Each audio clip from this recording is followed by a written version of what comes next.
কমল হাসানের থাগ লাইফের যে ট্রেলারটা বেরিয়েছে সেটা কেমন লাগছে? হিন্দি ট্রেলার বেরিয়েছে এবং সেটা যে পরিমাণে করা হয়েছে সেটা অনেকটাই হাইপফুল বলে মনে হচ্ছে। কারণ কমল হাসানের অনেক মুভি রয়েছে যেগুলো ভালো মুভি তৈরি করে, কিন্তু এই মুভিটা বা এর আগের যে মুভিটা সাধারণত করেছিল সেইটা কিন্তু অতটা ভালো হয়নি। তো সেই ক্ষেত্রে এই মুভিটা কেমন পরিমাণ হতে পারে, এর মধ্যেও কিন্তু আগের মতনই হাইপ পাওয়া যাচ্ছে।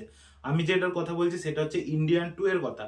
এবং সেই মুভিটা যেইভাবে কাজ করছিল সেটা কিন্তু একদমই ভালো লাগছিল না, কিন্তু এইখানে যে কাজটা দেখাচ্ছে সেটা কিন্তু একটু হলেও ভালো লাগছে দেখার পর।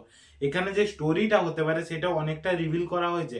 এখানে একটা ছেলে যে কি একটা গ্যাং এর মধ্যে আটকে যাবে, সেটাকে বের করিয়ে আনবে কমল হাসান এবং তাকে মানুষ করবে এবং তার যে বাবা হয়ে উঠবে সেইটাই এখানে বোঝা যাচ্ছে। এবং তারপর সেই এর সঙ্গে বেইমানি করবে এবং তার পুরো ফ্যামিলিকে মেরে ফেলবে বা তাকেও মেরে ফেলার চেষ্টা করবে। তারপর সে কিভাবে বদলা নেবে তার ছেলের কাছ থেকে, সেই জিনিসটাই আপনারা দেখতে পাবেন এই মুভির মধ্যে। এবং এইটাকে কেমন ভাবে প্রেজেন্ট করা থাকবে সেইটাই হচ্ছে আসল দেখার বিষয়। এই যে স্টোরিটা কিন্তু এক্সট্রা অর্ডিনারি যে একটা স্টোরি হবে সেটা মনে হচ্ছে না। এবার প্রেজেন্টেশনের উপর নির্ভর করে মুভি অনেকটাই, কারণ প্রেজেন্টেশন ভালো না হলে মুভি হয়তো ভালো লাগবে না, কিন্তু মুভি স্টোরিটাও অনেকটাই ডিপেন্ড করে। এবার এই স্টোরিটাকে কিভাবে তৈরি করবে সেটাই হচ্ছে আসল বিষয়। এবার মুভি যতদিন না আসে ততদিন বলা যায় না, কিন্তু এখানে যে হিন্দি ডাবিংটা সেটাও খারাপ লাগছে না।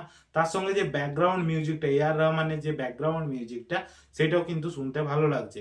এবং তার সঙ্গে ভিজুয়ালি প্রেজেন্টেশন, কমল হাসানের অ্যাকশন করা, এই জিনিসগুলো ভালো লাগছে।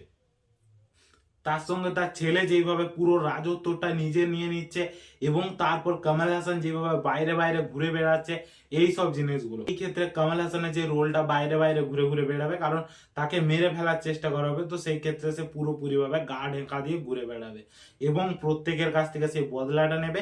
এটাই হচ্ছে এই মুভির আসল কনসেপ্ট, যেটা এটা দেখার পর মনে হচ্ছে। এবার প্রেজেন্টেশন কি হয় সেটা মুভি আসলে বলা যায়। তো মুভি আসলে আমি অবশ্যই দেখবো এবং তার রিভিউ আসবে।